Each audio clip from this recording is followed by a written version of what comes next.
Hello everyone, welcome to our weekly quiz. So before we start today's quiz, I would like to show you our website. So you can open your browser and look for apscd.in, and this is how the home page will look like. And then we have these different sections. Why APSCD? You can understand what is different in our courses, and then there are different concepts like strength of materials, transportation, surveying. All these are available for free reading, so you can go and check it out. Like in strength of materials, true strain, true stress, true strain, strain energy, modulus of resilience, modulus of toughness. These topics you can study from our website. Then similarly for transportation and surveying also, there are different topics available. Then there are some other articles about gate preparation, EAC, general studies, self study, and how to avoid distraction, and a lot of other things like PSU notifications, SSC, JE. And then there are our courses also. So if you click on courses, then it opens our page for the different courses that are available on our website. So there are free trials, so you can check it out how our courses, how our paid courses look like. Then there is premium package, basic study package, general studies for ESC. Then there are different variations, single subject, double subject. Then there are many free resources also, like question of the day, which is an excellent resource to check your knowledge on a daily basis. Then there is exam prep guru to give you some idea about these exams and how you should prepare for these. Then there are some basic concepts, essentials of CE, that is essentials of civil engineering. Some of the basic concepts you will find in this. And then there are these single subject courses also. So do check our website, and if you are interested, you can buy our courses also. So with that, let's start today's quiz. So let's start our weekly quiz. As you know, in this quiz we ask some questions from different topics of civil engineering, and then I give you some time to solve it so that you can check your knowledge, and if there are any differences, if you have problem with any of the concepts, then you can clear it out with the help of these solutions. So in this question it says the head over a V notch at the end of a channel is 75 centimeter. So there is a notch, and for that this head is measured as 75 centimeter. If an error of 0.15 centimeter is possible in the measurement of the head, the percentage error in computing the discharge is. So try to solve this.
So we know that discharge for a V notch, it is given as 8 by 15 CD root 2G 10 theta by 2 times h to the power 5 by 2.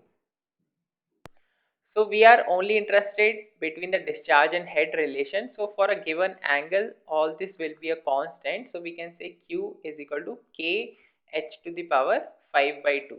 Now it is saying that an error in the measurement of head is possible. That is, let's say DH is the error, and the DH is equal to 0.15. Then corresponding to that, what will be the error in the measurement of discharge? Let's say that is DQ. So we can compare, I mean DH is the measurement error in the head over a actual head of H. Similarly, over the actual discharge of Q, what will be the error dq in the discharge. So we can differentiate it. So we'll obtain dq as k times 5 by 2 times h to the power 3 by 2 dh. Then if we divide by the equation of this discharge, so we have d cube upon cube is equal to, in the denominator we'll have k h to the power 5 by 2. So from that we have d cube upon cube is equal to, this k cancels out, and 5 by 2 minus 3 by 2, it will become h. So we have 5 by 2 dh upon h. Now dh upon h we know, so this is 5 by 2, dh is 0.15, that is the error in the measurement, over the head of 75 centimeter, and from that we obtain d cube upon q as 1 by 200. If you solve this, it will come as 1 by 200. And if you want to calculate the percentage error, so over an actual discharge of Q, what is the percentage error? So we multiply it by 100 to convert it in percentage. I mean, this term already gives the error that will be there, but to convert it in percentage, we are multiplying it with 100. So from that we obtain TQ will be equal to 0.5% of Q. So there can be an error of 0.5% in the measurement of discharge. So 0.5 is the correct answer here. In this question it says, what is the equivalent calcium carbonate concentration of 100 milligrams of calcium chloride? So we have been given some calcium chloride concentration and we have to convert it in equivalent of calcium carbonate. That's what the question is. So try to solve this.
So first of all, we know, as we have discussed, I have covered this in the alkalinity part, that 1 gram or milligram, because here the concentration is in milligram, so milligram equivalent of one compound or of one molecule is equal to 1 gram equivalent of another compound. So we can say 1 gram equivalent of calcium chloride will be equal to 1 gram equivalent of calcium carbonate. So first of all, we need to find out the gram equivalent of this calcium chloride. So this gram equivalent is given as weight, or milligram equivalent in this case, weight divided by equivalent weight.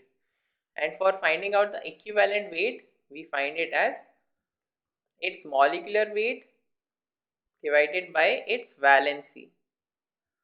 So molecular weight for calcium chloride, it will be, for calcium it is 40 and for chlorine we can take 35. So 2 into 35, so that becomes 110. So, and valency, as it breaks as calcium 2 plus and 2 Cl minus, so from that we see valency here is 2. So molecular weight 110, valency is 2, so equivalent weight is 55. Now we can find out its gram equivalent. So weight is, I mean concentration is 110 milligrams per liter by its equivalent weight, that is 55. So gram equivalent is 2. Now in 1 gram equivalent of CaCO3, there is 50 milligrams per liter of CaCO3. That is also we are finding in a similar way. For calcium carbonate, this total weight, molecular weight, it will be 40 plus 12 plus 48, and that is total is 100. So its gram equivalent will be 100 by 2. 2 is the valency, similar to this formula. So that is 50. So 1 gram equivalent of calcium carbonate is 50 milligrams per liter. So 50 times 2, because we have to take 2 equivalents of calcium chloride. So for 2 equivalents, this will become 2 into 50, and that is 100 milligrams per liter as CaCO3. That will be the equivalent calcium carbonate concentration of this given concentration of calcium chloride. So I have covered this in more detail in the alkalinity topic. You can check that out. Then let's see the next question. Here it says the rate of rainfall for the successive 30-minute periods of a 3-hour storm are 1.6, 3.65, 2.8, 2.2 and 1 centimeter per hour. So this intensity of rainfall is given for each 30-minute period. Each value is for 30 minutes. The corresponding surface runoff is 3.2 centimeter. Then the phi index is, so we have to find out the phi index. So try to solve this.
So we know phi index, it is given as precipitation minus runoff divided by the equivalent time for which this rainfall is greater than the phi index.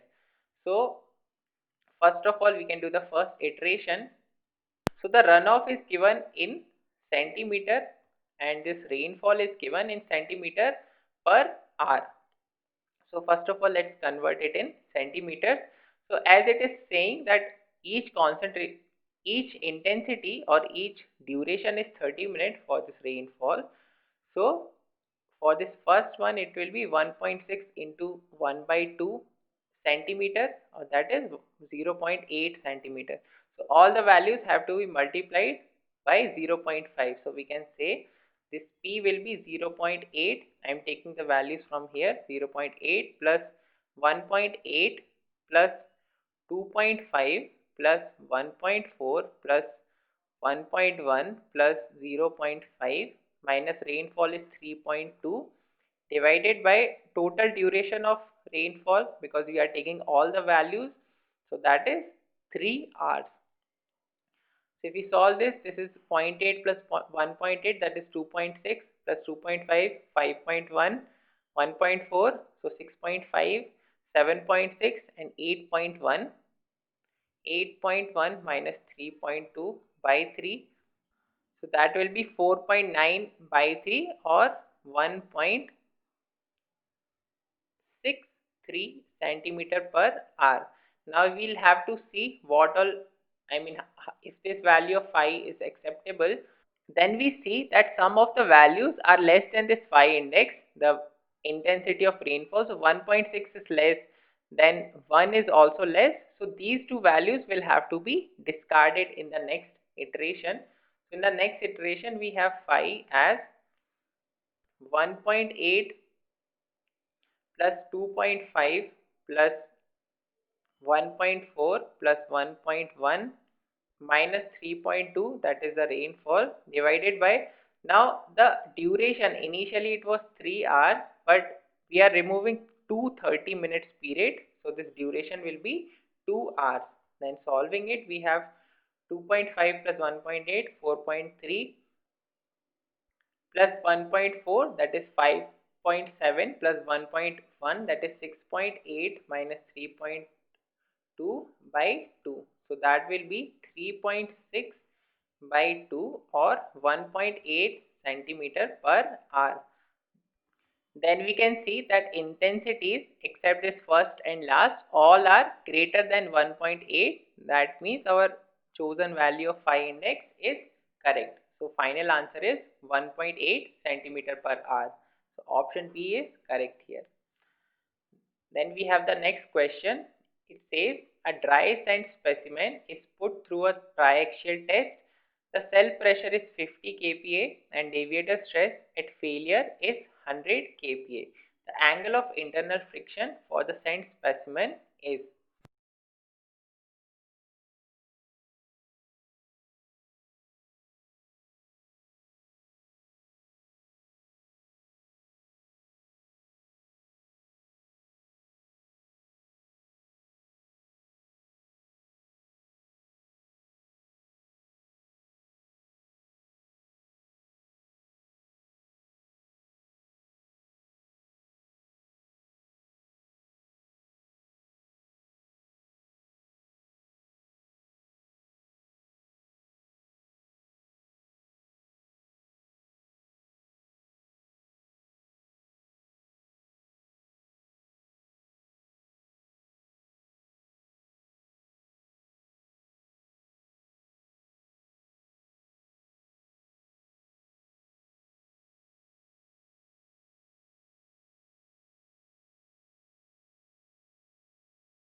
So in this question there is this dry sand specimen that is put under the triaxial test.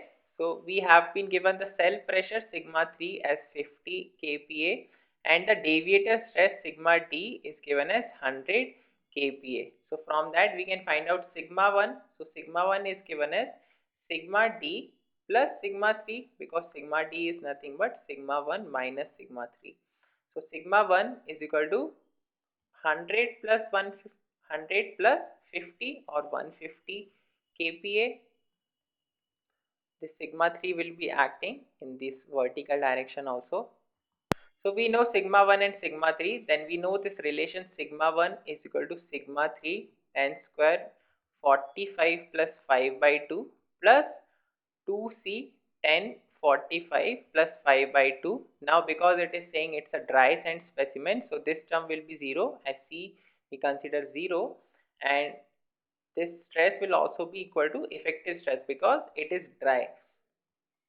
So we can say 150 by sigma 3 is 50 is equal to 10 square 45 plus 5 by 2. It will be root 3. This will be 3, and if we take the square root, so it will be root 3. So we'll have 45 plus 5 by 2 equal to 60 degrees, and from that we obtain phi is equal to 30 degrees. So that is the straightforward question. So here the angle of internal friction for the sand specimen is 30 degrees. Then let's move on to the next question. Here it says design strength for M25 concrete in direct compression, bending compression and flexural tension are respectively. So we have to find out these three respectively, and these are the options.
Now for this, you should remember that when the concrete is in direct compression, when is it in bending compression and flexural tension. So direct compression is encountered in case of columns, and we know when we find out the column load capacity, so we use the term 0.4 FCK AC.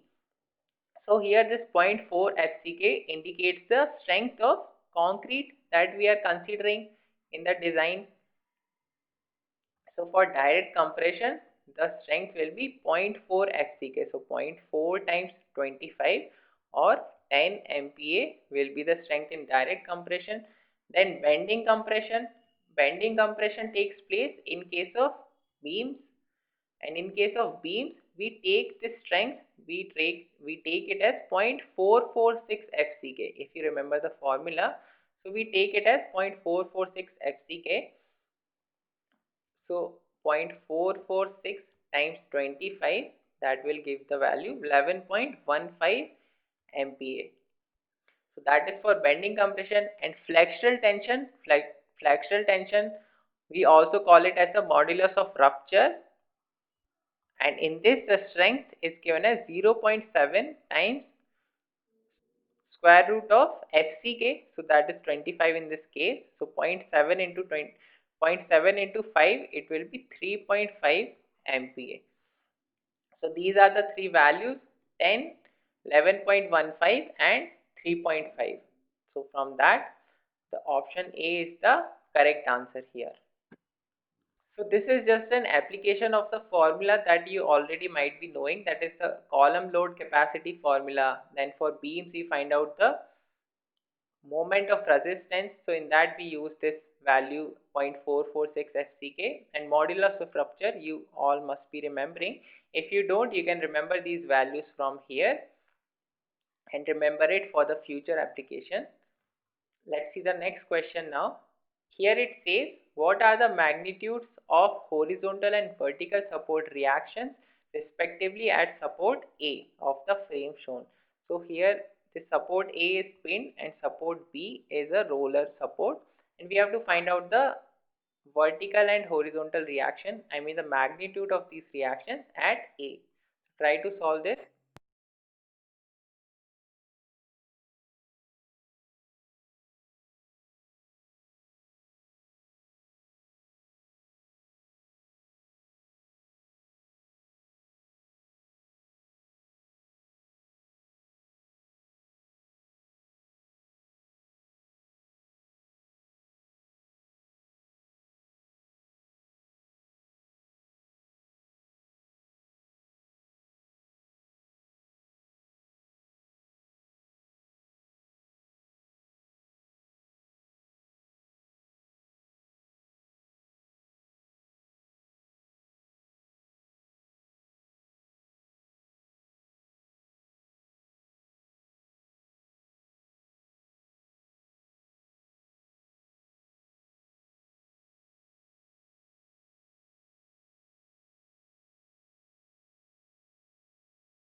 So this is a very straightforward question. We just have to apply the equations of static equilibrium. So we can write sigma mb is equal to 0, and assuming clockwise moments is positive. So we have, this is Ra and Ha, let's assume. So Ra times 4 plus 16 times 1.5, this horizontal load, plus minus 24 times 2, that is for this vertical load here, equal to 0. So from that we have Ra into 4 equal to 48 minus 24, so that is 24, and 24 by 4, so Ra is equal to 6 kilonewton. And Ha is simple because only one horizontal load is there, so from the horizontal equilibrium Ha will be equal to 16 kilonewton. So we see that Ha is coming as 16 kilonewton and Ra is coming as 6 kilonewton. So option B, where because it is first we have to find out the horizontal and then vertical. So horizontal is 16 and vertical is 6. So option B is the correct answer here. Then we have the last question for today here. It says a sand sample has a bulk density of 20 kilonewton per meter cube and degree of saturation of 70%. If the specific gravity of soil grains is 2.65, then the value of critical hydraulic gradient for this soil will be. So we have to find out the critical hydraulic gradient in this case.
So we know critical hydraulic gradient, it is given as ICR, and we can find it out as G minus 1 upon 1 plus E, because it is also given as gamma submerged upon gamma W. So here we have been given, I mean in this formula we can directly use. So we have been given the value of G, but the void ratio value is not given.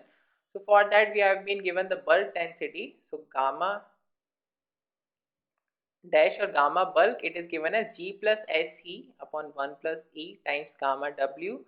So here we can put the values. G is 2.65, 70% saturation, so 0.7 E by 1 plus E times gamma W. So let's say we are assuming it to be 10. So this value is 20. So it will be, I mean, this will, if we solve this, so it will be 2 plus 2E is equal to 2.65 plus 0.7 E. Then it will be 1.3 E is equal to 0.65, and from here E is equal to 0.5. So once we know the value of E, we just have to apply this formula, 2.65 minus 1 upon 1 plus 0.5. So if you solve this, it will be 1.65 by 1.5, and further simplifying it, the value comes as 1.1. 1.10 is the correct answer here. So this is it for today. I hope you found these questions useful. These questions are mostly from ESE previous year question papers, and these are very important questions. Also mention that how many of these questions you solved correctly and what all questions you found difficulty in. Next week we'll come up with more such questions and a new quiz. Till then, keep studying and share our content.